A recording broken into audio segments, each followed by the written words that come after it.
If you love Greek food, you must try homemade Greek pastitsio, a layered pasta casserole with a beautiful bechamel topping. So good. Pastitsio is easier to make at home than you think. Okay, it has 3 different components. Obviously the pasta, then we have 2 sauces, a meat sauce and a bechamel sauce. You can do all this at the same time and then layer your casserole, stick it in the oven. It is absolute deliciousness. So let me show you. We've got some boiling water for the pasta. We're gonna just give it a couple dashes of kosher salt, and then we're gonna drop our pasta. I'm using penne here, no big deal. While that's happening, we're gonna do all the things, okay? So we're gonna start on the meat sauce. It's absolute deliciousness.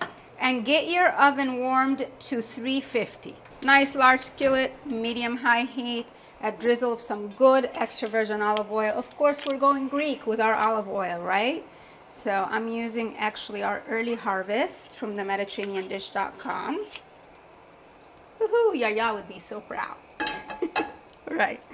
We're going in with some onions. We're gonna just kind of toss the onions around for a few minutes. No big deal. We just want to get a little golden brown color on them.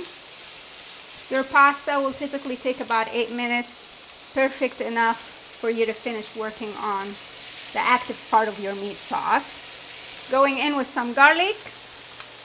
Going in with the meat. This is just ground beef. You could do beef or lamb. You could even do turkey if you like.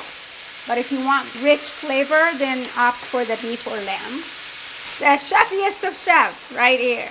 All right, so break up your meat. You're looking to fully cook your meat here. This is just the start of your sauce. Good things are happening. The meat is starting to brown. Add some seasoning here. Kosher salt. A hint of cinnamon. A little bit of allspice. Pinch of nutmeg.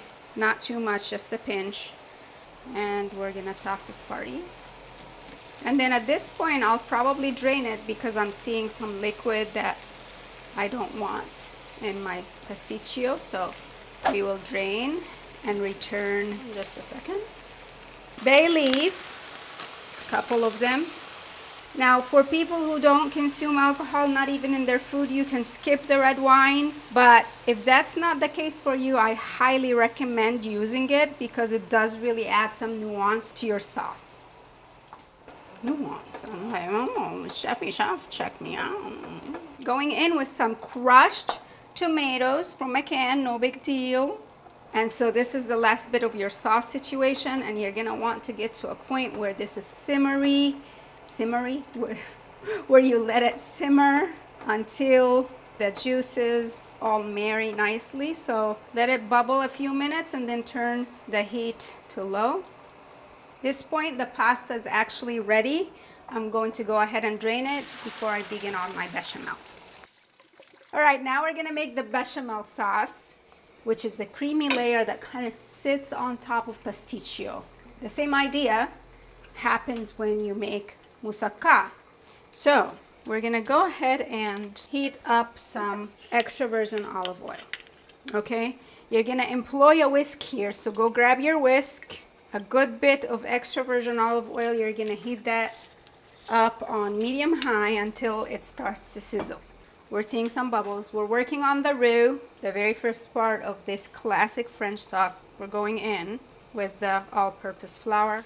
Now, typically, if you're making this the French way, you are using butter, like a lot of butter. I use olive oil. It works beautifully for me. Yes. Okay, now it's looking good, kind of golden brown.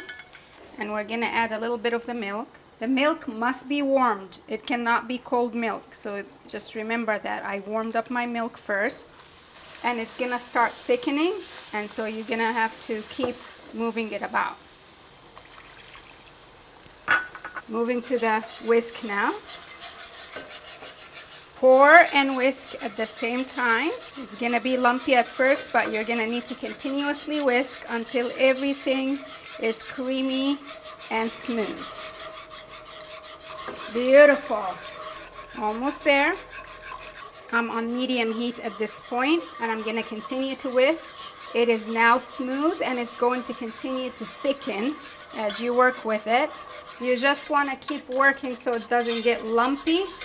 And then when you turn the heat off at some point, it's going to thicken some more. So it's gonna look a little bit loose at first and then it's gonna thicken later. We're also going to add an egg to this, but you must temper your egg. So let me show you. So to temper your egg before adding it, you're gonna grab some of this bechamel goodness. You cannot put your cold eggs in here, okay? 2 large eggs, and you're going to whisk. And you do this because you don't want to cook the eggs in your sauce and make it. We're not making scrambled eggs here, guys, right? We're tempering them so that we don't ruin our bechamel, all right? So now they're entering this beautiful goodness.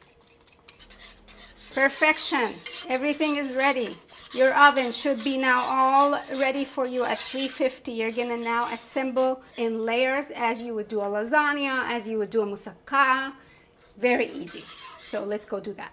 Grab yourself a nice baking dish, a little bit of extra virgin olive oil at the bottom. We brush our baking dish. All right, your pasta goes in first. So remember, 3 layers. Okay, spread that layer out evenly. Now the meat sauce. Woo! It's heavy. We've got a lot of meat going on here.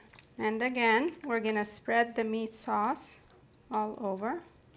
Don't forget to remove the bay leaf before you add it in. Bechamel.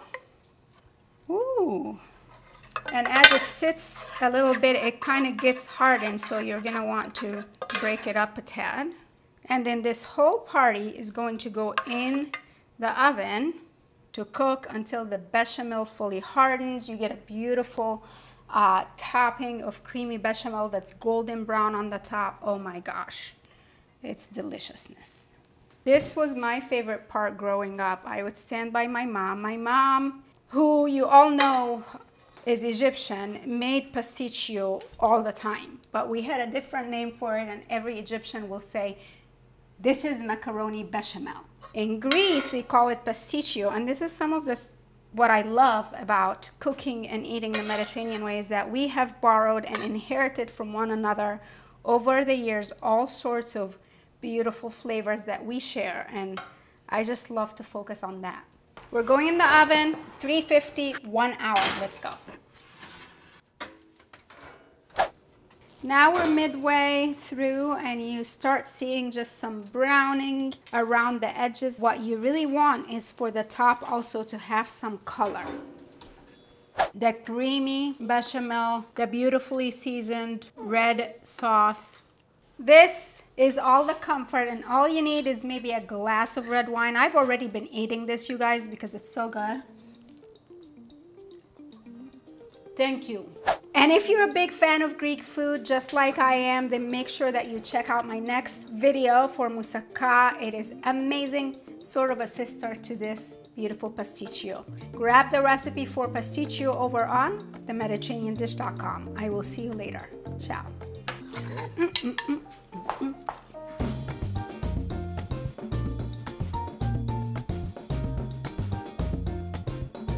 You know, this is the sort of meal that if you make it, everyone will love you for it, and they will call you the chefiest of chefs. And don't you want to be called the chefiest of chefs?